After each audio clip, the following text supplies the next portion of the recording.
remember the context. We're talking about estimating under 5 mortality in situations where we do not have a lot of data. Okay, so it's a mortality estimation problem. It's kind of a nice puzzle for demographers, and it's an old one. Summary birth histories are one of the main sources of information in these contexts. And this is survey or possibly census data where we ask women, what's your age? How many children have you ever had? But we don't ask when those children were born, so we don't get individual child histories. We ask how many of those children have died, but again, no details on which ones or when. So we just have these totals of births and deaths, and we can disaggregate them by mother's age, but that's all. Okay, the fractions that survive, which is 1 minus D over B, by woman's age, depends on a whole bunch of things. It depends on the mortality level in the population.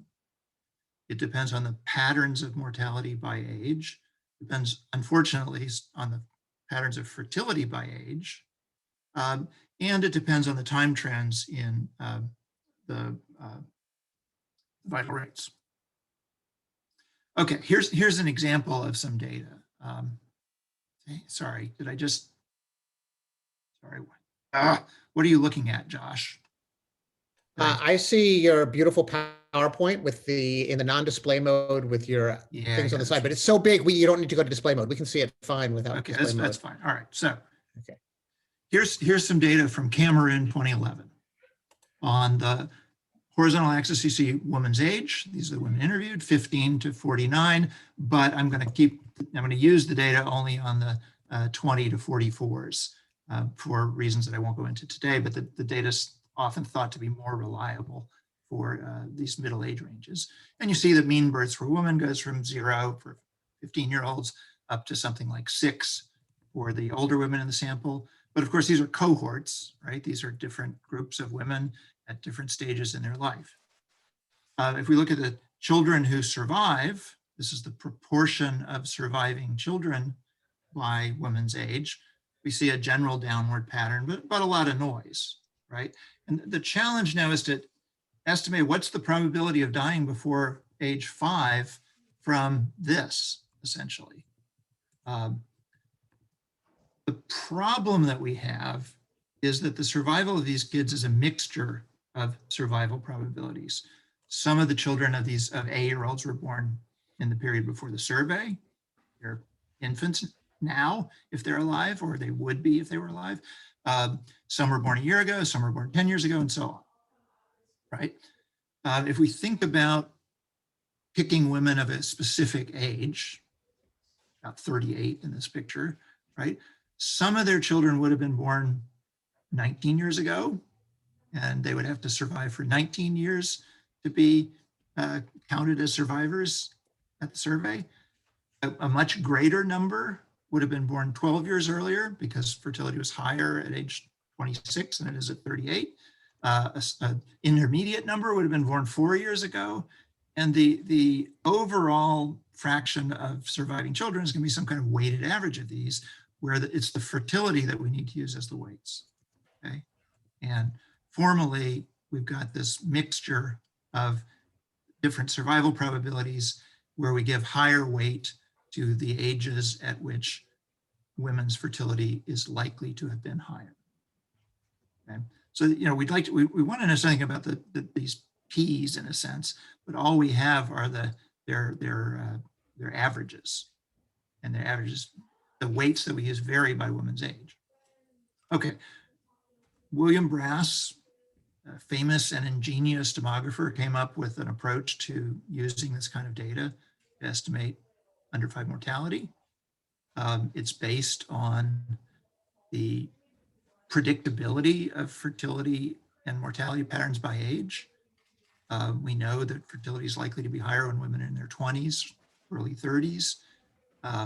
That means we can come up with a reasonable guess of kind of what the average exposure is, what the average X is for women of age A. And we also know that child mortality is highly concentrated in infancy and that the rates tend to be lower in ages 1, 2, 3, 4, 5, or 1, 2, 3, 4. So because the patterns are predictable, it turns out we can make reasonable guesses. And in particular, if the age-specific rates are unchanging, then we can estimate the under 5 mortality rate from 1 minus the surviving proportion among women in their early 30s. And there's some tweaks to that, but that's the basic result.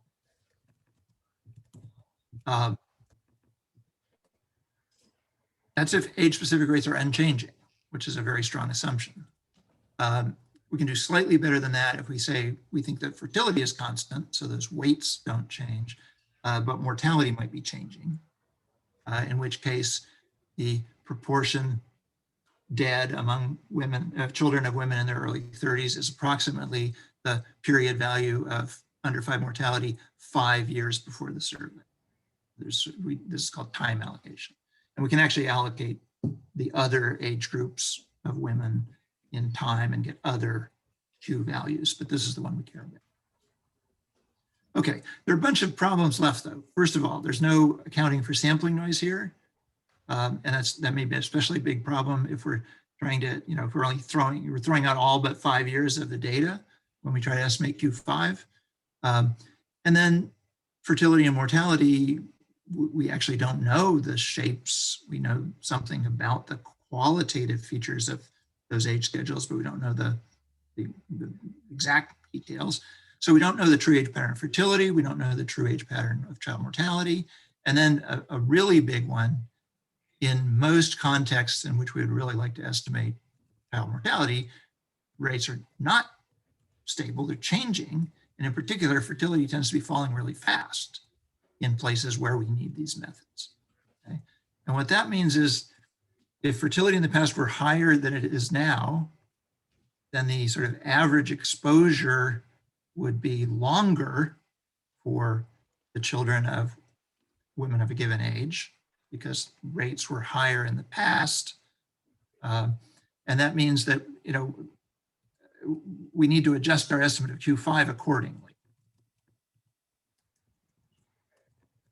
What I'm proposing here, and actually this, I should say this is an exploration, it's not a final paper at all, it's something I'm still working on, is that we could essentially make a probabilistic estimate using a Bayesian approach. Okay, and the main ideas are as follows.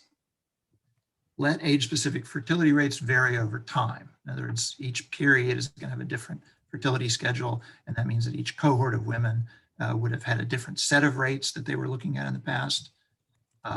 If you were 20 in 2010, for example, and fertility started at age 12, you would have had a sequence that started in 2002 when you were 12 and ended in 2020 when you were 20, 2010 when you're 20. On the other hand, if you were 10 years older than that, you would have faced the rates from 10 years earlier at those young ages, and you would have had a longer period of exposure to fertility rates. Okay? And we'll do the same with age-specific mortality, that each cohort of children, each birth cohort, may have faced a different set of age-specific survival probabilities. And I won't read these off, but it's the same principle that those who were born at different times would have faced different infant mortality rates, different one-year-old mortality rates, and so on. You need to build a parametric model that describes this sort of age period sets of rates. Choose priors, and that's a fancy way of saying, what do these parameters look like historically? Before we look at any summary birth history data, what can we say about a plausible or implausible TFR time series, for example? And then among the plausible histories, we try to find those that are also consistent with the observed summary birth history data for women at all of these ages. Okay. And then once you've found the also consistent set, you just summarize. There's a time trend of under 5 mortality in the most likely histories, and we can say what that looks like. Essentially, this is a principled way of doing, reverse engineering the S&B data, thinking what rates could have caused this, what plausible rates are consistent with the data. Okay, for the fertility model, I'll try to do this fairly quickly. We need a unique rate at each age and period. We'll have 2 sets of parameters. One is the age pattern, And I won't go into this a lot. I'll just say that I have 4 archetypes, which are, you'll see in a minute, they're shapes of age-specific fertility. They are weighted with non-negative weights. So we actually are, formally, we're gonna have a simplex of weights. And in the first and last period that we're gonna build a history for, we assume that any set of weights is equally likely. That's what that means. Okay, and then in between, they're gonna change linearly. For the level of period T fertility, we're gonna have a TFR time series that is a second order random walk. And what that means is changes in slope tend to be small between one period and the next, so that you tend to get straight line kinds of time trends. Okay. Here are our archetypes for shapes of fertility that might be relevant. You see, 1 is, fertility starts very young. 4 starts very late or continues very late. 2 and 3 have lower variance, and so on. These are actually derived empirically from a lot of HMD and other fertility schedules from the actually US Census International Database. They are the 4 best archetypes for describing the shapes of all of the fertility curves. We need to describe a fertility history, we need weights at the beginning of the period, weights at the end of the period, and a time series of TFR. So these are the input parameters. This is just one example time series that we might end up drawing, and one example weights. And what happens is this allows the shape and level of the fertility curve to vary. I'll replay this one more time. You notice fertility is going up at the young ages at first, and down at older ages. Essentially, this is just a flexible system. It's flexible enough to describe various age patterns and levels. Okay, once we put all the fertility rates together, all those parameters together, we end up with a surface of fertility rates, a different schedule in each period. Here I've got 2010 as I'm imagining that the survey we're talking about happens in December 2010, in which case women who report they're 30 would have had this fertility experience. They would have passed through these rates, with orangey being lower and blue being higher. Women who reported they were 20 on the survey day would have experienced a different set of rates, and in particular, a different set of rates by age. Okay, mortality. We need a unique survival probability for each age and period. We need to parameterize it. Here, there's only one parameter, which is the level for this period. And I'm going to use a model from Clark, which is, I'll describe in a minute, but it's essentially parameterized by the logit of under 5 mortality. Not exactly, so I've changed the notation slightly. And we're going to assume that this level of mortality also has one of these smooth time series, a second order random walk. If you're watching the recording later, there's the reference to the model I'm talking about. And the way the Clark model works is you take this level, this one scalar, and using constants that he developed from the HMD and other data, you can blow it up into an entire schedule of a logit of conditional death rates. And then you use standard life table methods, some of which maybe you talked about earlier in this workshop, to come up with the cohort survival probabilities. Okay, here's an example. This is an example where mortality fell and then leveled off, fell between, say, 1970 and 1990, and then leveled off. Those are the parameters for the mortality model.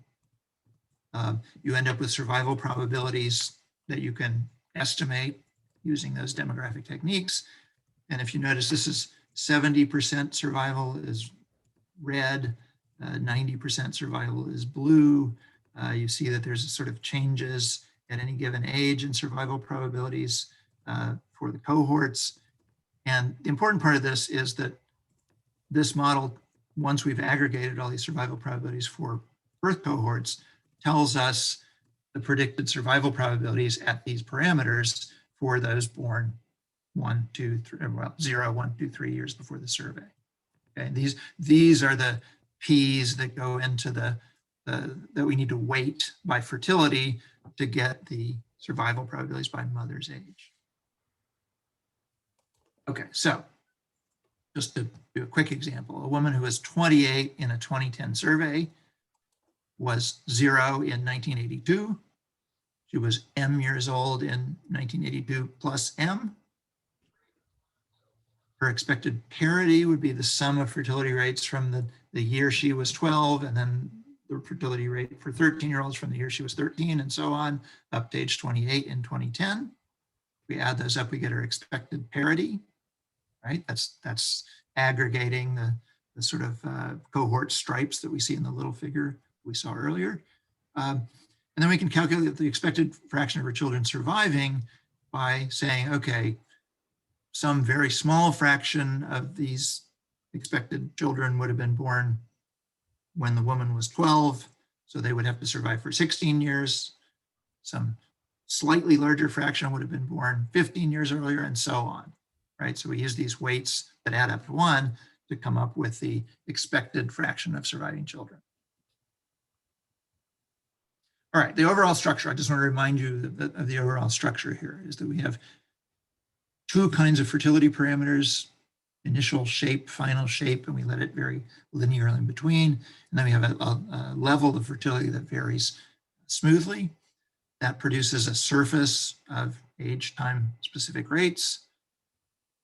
And we combine that with the number of women we see in the sample at ages 20, 21, and so on through 44 to come up with an expected total number of births for A-year-old women, which would be the total number of women times the expected parity per woman. We allow that to be noisy. We have a Poisson distribution as our likelihood for that. On the mortality side, we have this level parameter that varies smoothly in the Clark model. That gives us the surface of survival probabilities. Actually, I should have a T there, PXT. And then we combine the fertility rates in this history with the survival rates in the history to come up with an expected survival. We expect B of A times that survival rate to be the number of survivors among A-year-old women. And we have data for ages 20 to 44 for that also. Okay, so the key thing, whether or not you sort of follow the details here, the key story is in blue here, which is more plausible fertility and mortality trends that might have generated the data. Remember, 2.5 is what we're interested in, so we care about the mortality part, should look like historical patterns and should also match the data pretty well. It's more plausible if it's smooth, for example, in TFR. It's more plausible if it's close to the B and S, if what we observe is close to the B and S that we would expect. But this allows for randomness in that. Okay, just some quick example results. Before I talk about these examples, I want to say the exploratory part of this is that sometimes this is working very well and sometimes not so well. And I'm still trying to sort of parse out why. I'll show you again the Cameroon 2011 data that you saw a bit of earlier, about 15,000 women in the whole age range. And importantly, in this case, we actually do have all that timing data on childbirths and deaths. We can sort of synthesize a summary birth history and then compare it to the full birth history.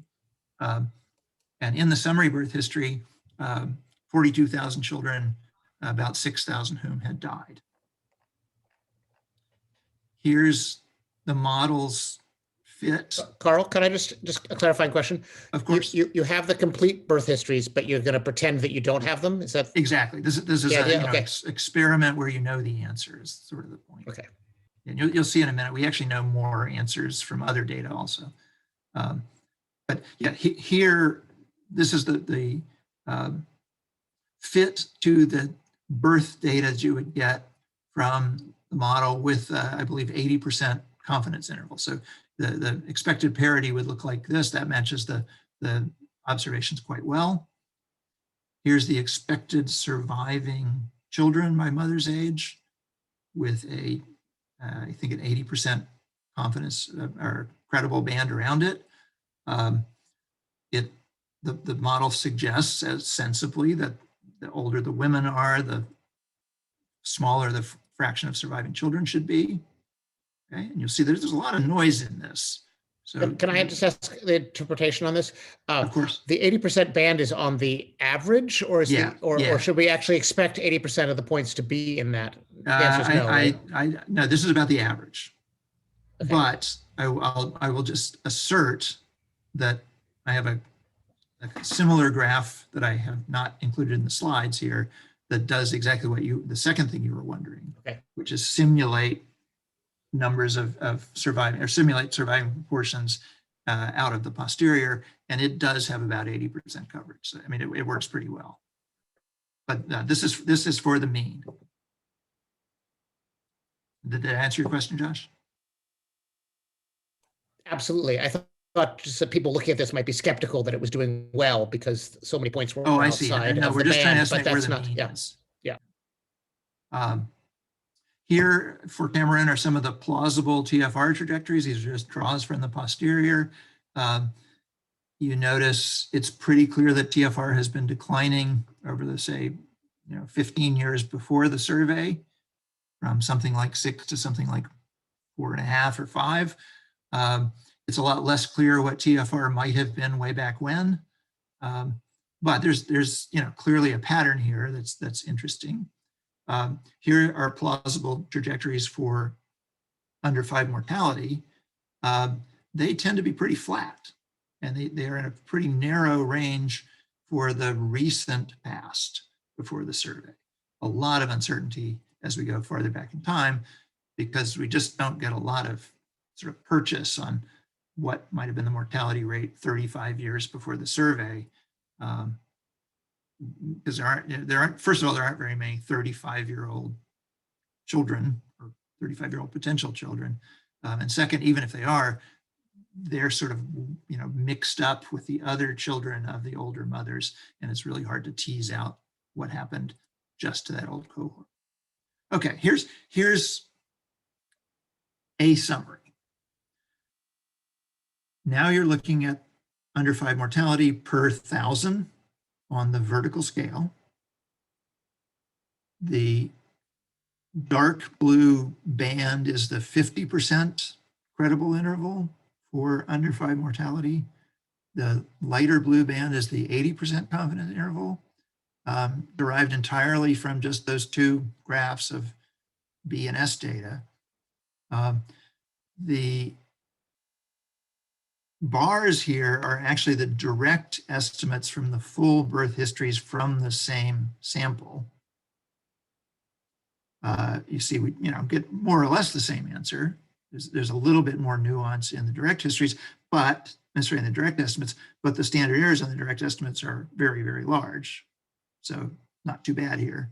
The blue dots are actually direct estimates from all surveys, including other surveys of Cameroon. And then the black line is what's called the B3 estimate from the United Nations,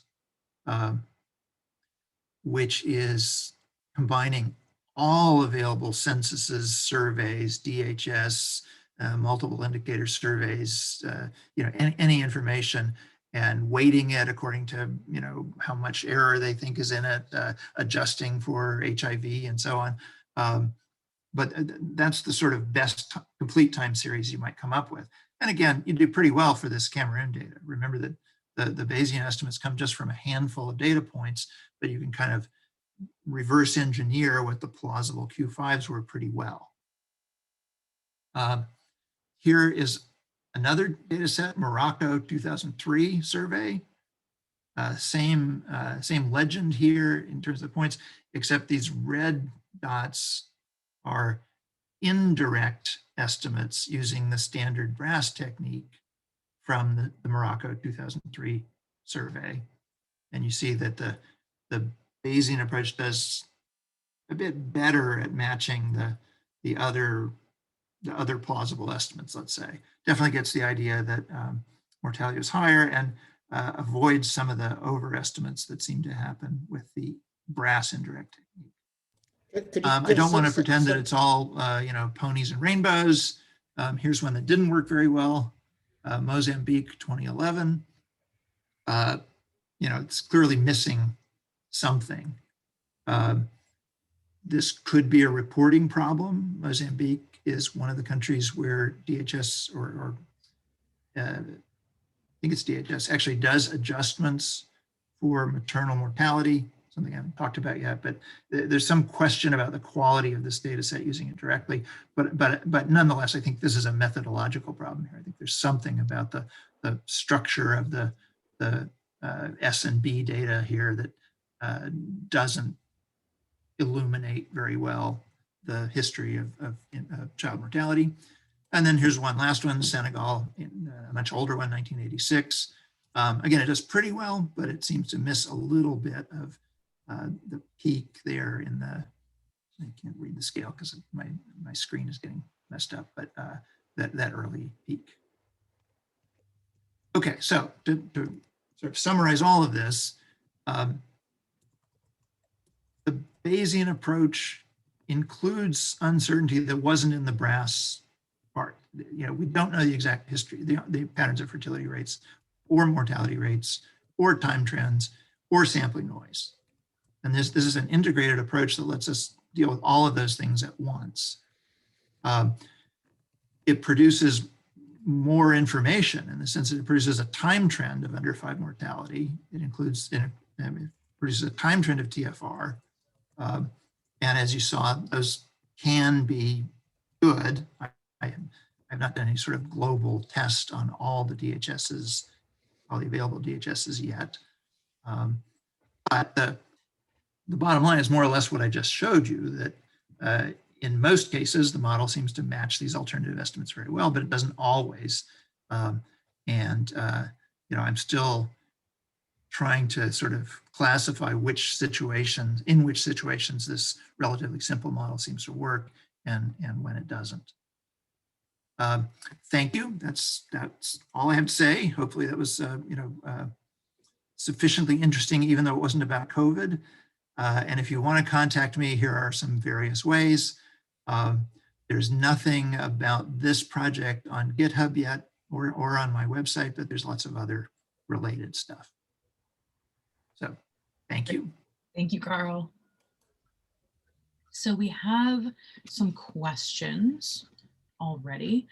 Elakim asks, is there required or recommended sample size thresholds in using this approach? Is it plausible to use pooled DHS data sets in deriving such estimates for sub-geographies such as sub-Saharan Africa? Yes. In fact, there's a lot of work going on. John Wakefield and graduate students at Washington are working on this problem in cooperation with the UN. They're working on subnational estimates, and they're doing exactly that. They are combining more than one DHS for Mozambique or more than one for Cameroon, sort of doing the same thing, except they're doing it at a disaggregated spatial level and using spatial smoothing, which is adds an extra layer of complexity to this, but both more time periods and more granular space. So anyway, in short, yes, it's a framework within which one could do this. In terms of the sample size, I haven't thought about that a whole lot, mainly because I'm just imagining we're going to use this on DHS data, candidly, or similar. So, thousands to tens of thousands of women is what I'm imagining. Although I would say, because it's got the likelihood and the sampling noise, we're accounting for that. You just get much wider uncertainty bands. Okay, and we have a question from Christine. What about when there are big shifts in women's mortality? For example, mortality hit because of HIV/AIDS. Yeah, that's something I sort of avoided mentioning directly, but a critical assumption in all of these methods is that you can condition on survival of the women. In other words, that the children of the surviving women had the same mortality experience as the children of all women. But of course, you can imagine lots of situations, armed conflicts, HIV, COVID. You can imagine situations where that wouldn't be true at all, and you'd be likely, by omitting the women who died, you'd be omitting children who died disproportionately. So that is something to worry about. I haven't thought hard about how one would include it in this sort of model, but so the answer is always the same to every question about a Bayesian model, which is, oh yeah, we could just add that in. So yes, in theory, you could add it in, but I have not given it any serious thought. Ron asks, will it be straightforward to incorporate other data sources into the estimation? Repeated DHS surveys, census data, vital registration data, et cetera. Yes, if it's all summary birth history, yes. I've seen papers that actually combine summary birth histories and full birth histories. Again, the team from Washington has been doing that sort of thing. Yes, the simplest would be just using more DHSs and using the, extending the model in time.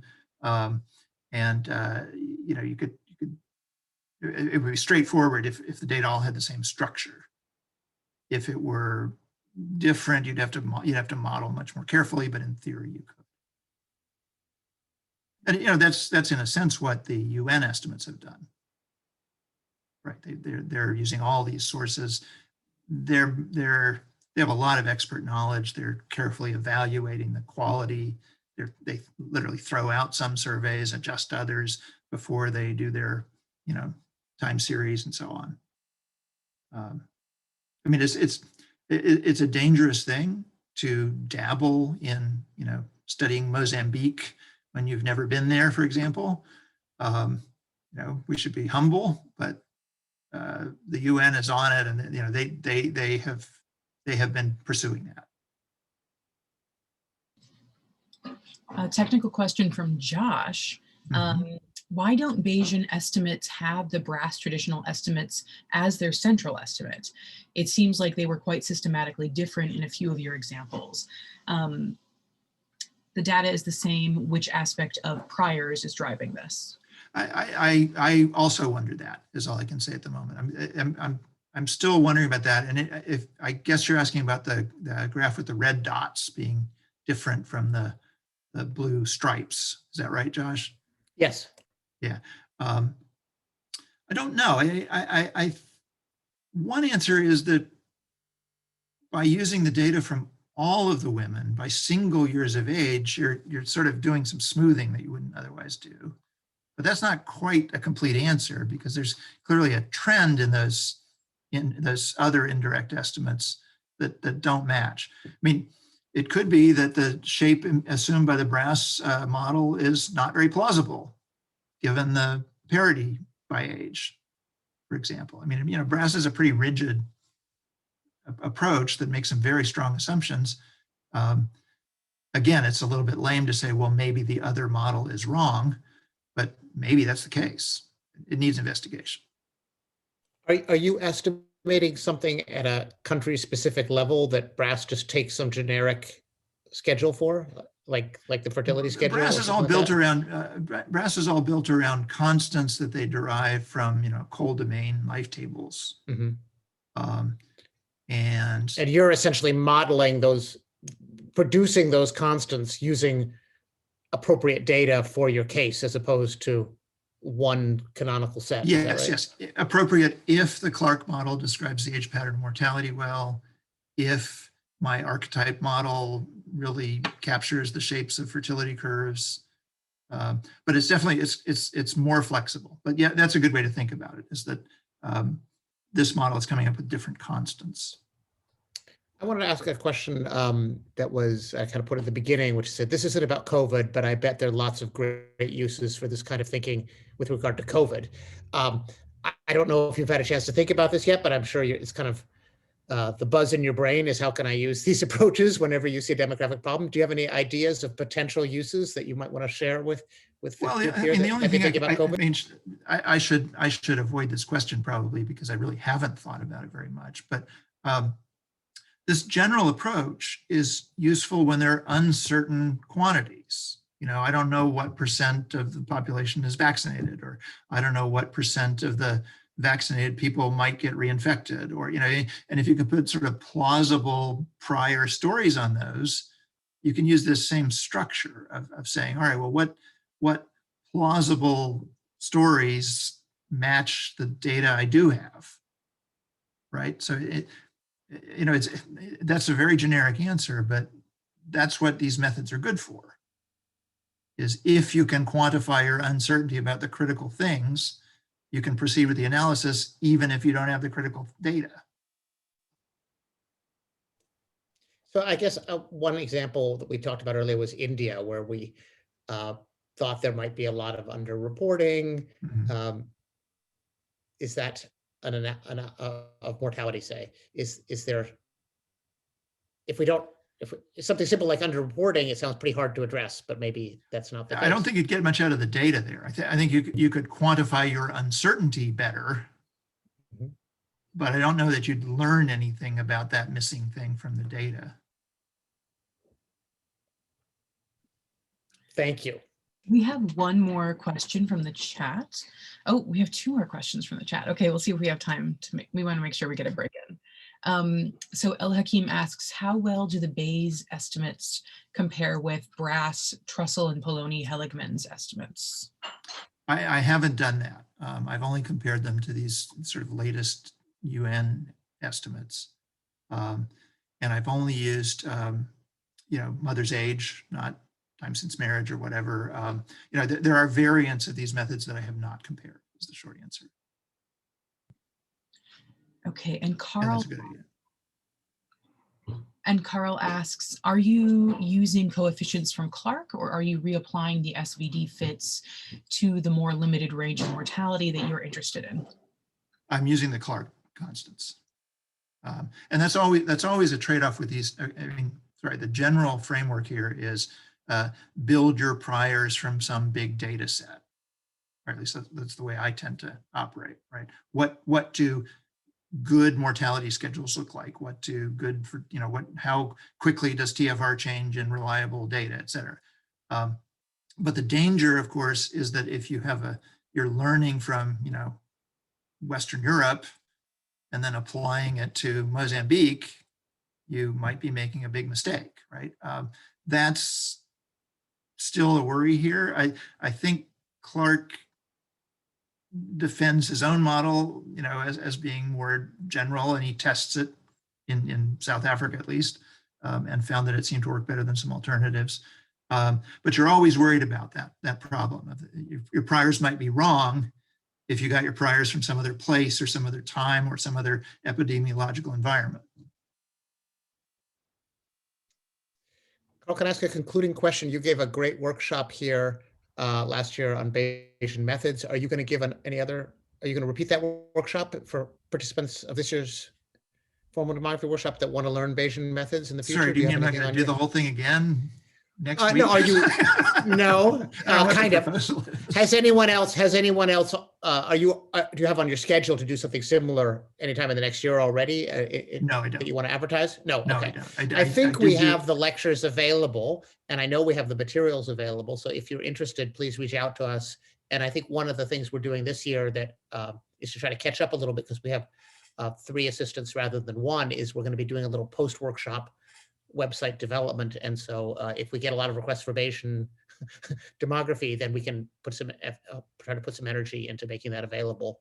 Carl has a whole set of exercises that he lectured about, and I believe a whole set of exercises that we didn't even get to for those who want to, so that he already put a lot of work into, that are for those who already know these methods and want to just take them further.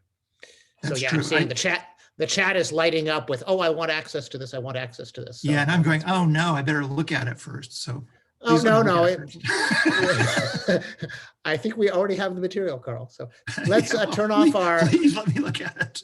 Okay, let's turn off our mutes, show our faces, and give Carl a big round of applause and thank him so much. We're now going to take a extended 17-minute break. before our last speaker. So thanks everybody. Remember, we're going late. It's Friday. We're not ending till 2. So eat your cookies, drink your coffee, get ready. Carl, if you're able to stick around, I'm sure people would be happy to chat, but you're under no obligation. I'm gonna go eat a cookie and take a 2-minute walk outside.